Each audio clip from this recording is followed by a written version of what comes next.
told you to leave! You can't tell me what to do. This is my house, too! I was 15 the first time I realized that home is a word that can be revoked without warning. My name's Leo, and back then, I thought our house was a fortress. You grow up believing the people who share your DNA are the ones who will never let you drown. Your father, your mother, your brother, they're supposed to be the anchor when the tide gets high. But that night, as the rain hammered against the roof like a drumbeat of bad news, I realized I wasn't part of the foundation. I was just the debris they were waiting to sweep away. Everyone else, we were the gold standard. My father, Marcus, was a man of cold logic and expensive suits, a man who viewed any sign of weakness as a personal insult to his legacy. My mother, Elena, was the silence in between his shouts, the one who kept the peace by disappearing into the background. And then there was Julian. At 17, he was the masterpiece. He was the one destined for the ivy-covered walls and the bright future. I was just the rough draft, the quiet kid who preferred old engines to social climbing. I didn't know then that being quiet just made me the perfect place to hide a lie. The disaster didn't start with a scream. It started with a missing envelope and a look of practiced concern on Julian's face. My father had kept $500 in his mahogany desk, cash for a rare vintage watch part he'd been tracking for months. When it vanished, the air in the house turned toxic instantly. I was in the garage, grease up to my elbows fixing a neighbor's lawnmower, when the door swung open. My father stood there, his face a mask of controlled fury, with Julian hovering just behind him like a shadow. "Where is it, Leo?" he asked, his voice a low, dangerous vibration. I didn't even have time to wipe my hands before Julian let out a heavy, theatrical sigh. "Dad, just let it go," Julian whispered, loud enough for the whole neighborhood to hear. "I saw him in there yesterday. He's been talking about that specialized toolkit for weeks. I'm sure he meant to tell you. It was the perfect poison." Julian knew I'd been saving every nickel for those tools, and he used my own ambition to weave a noose. I watched him play the part of the protective brother, while he effectively handed me the shovel to dig my own grave. "Enough," my father's voice cracked through the room like a gunshot. I looked at him, then at Julian, who was biting his lip, looking away with a performance of pure heartbreak. I tried to speak, to explain that the tools in my bag were bought with 6 months of sweat and grease, but the words died in my throat. My father didn't want proof. He wanted a culprit to cleanse his perfect house.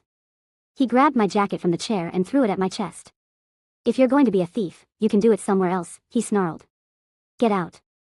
I turned to my mother, my heart hammering against my ribs, begging for a single word of defense. She stood by the window, watching the rain blur the world outside, her hands gripped so tight her knuckles were white. She wouldn't meet my eyes. Her silence was a sharper blade than my father's rage. I stepped out onto the porch, and the door clicked shut behind me, a final, mechanical sound of rejection. The rain hit me instantly, cold and indifferent, soaking through my shirt as I realized the people who were supposed to be my shelter had just become the storm. The first night was a blur of shivering in a 24-hour laundromat, the smell of industrial detergent mixing with the metallic scent of my own fear. I was 15, and the world suddenly felt impossibly large and terrifyingly cold. I eventually found my way to Miller's Garage, a cluttered, oil-stained sanctuary at the edge of town. The owner, Sal, was a man of few words and grease-stained fingernails. He didn't ask why a kid was sleeping in his waiting area. He just handed me a wrench and pointed toward a rusted-out sedan that I in that garage. I learned that machines don't lie. Unlike my family, an engine tells you exactly what's wrong if you're willing to listen. Sal became my Sharon. He didn't offer pity. He offered a paycheck and a place to sleep in the back office. Between oil changes, he taught me about the designated villain role in toxic families. He explained how Julian needed me to be the thief so he could remain the saint. Hearing the logic behind the madness was like finally finding the missing piece of a broken engine. I wasn't bad. I was just a convenient place for them to park their secrets. The opportunity to settle the score didn't come through a shouting match, but through a motherboard. It was the night of the Legacy Gala, an event celebrating my father's 20 years in business, and Julian was the guest of honor, fresh off his internship at a prestigious tech firm. I wasn't invited, but Sal had taught me how to move through the world unseen. While the guests sipped champagne and listened to my father praise Julian's unmatched integrity, I was in the AV booth, looking at the digital presentation Julian had built to showcase the firm's growth, except, as I looked at the source code, I saw the truth. Julian hadn't been interning. He'd been funneling money from my father's firm into a private account to fund a lifestyle he couldn't afford. With a few keystrokes, I bypassed the flashy slides. As my father stood on stage, the giant screen behind him flickered. Instead of growth charts, it displayed bank transfers, forged signatures, and a series of emails where Julian laughed about the idiot paying his bills. The room went deathly silent. My father's face turned the color of ash.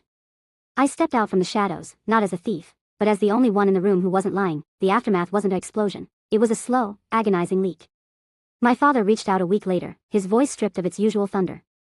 We met at a nondescript park, away from the judging eyes of the business associates who had already begun to vanish. He looked older, the ironclad mask finally cracked by a truth he couldn't bully into submission. Julian sat on the far end of the bench, a hollowed-out version of the golden child, his silence finally matching the one he'd forced upon me. "We want you to come home, Leo," my mother whispered, her eyes red from a week of reality. But as I looked at them, I didn't feel the old ache of wanting to belong. I felt a profound, weightless clarity. They didn't miss me, they missed the version of me that held their secrets. "I'm not the person you threw out in the rain," I said, standing up. I told them I didn't hate them, because hate is an anchor, and I was finally ready to sail. I walked away, leaving the broken frame behind, and moved into the small apartment above Sal's shop. For the first time, the air was clear. I was finally free.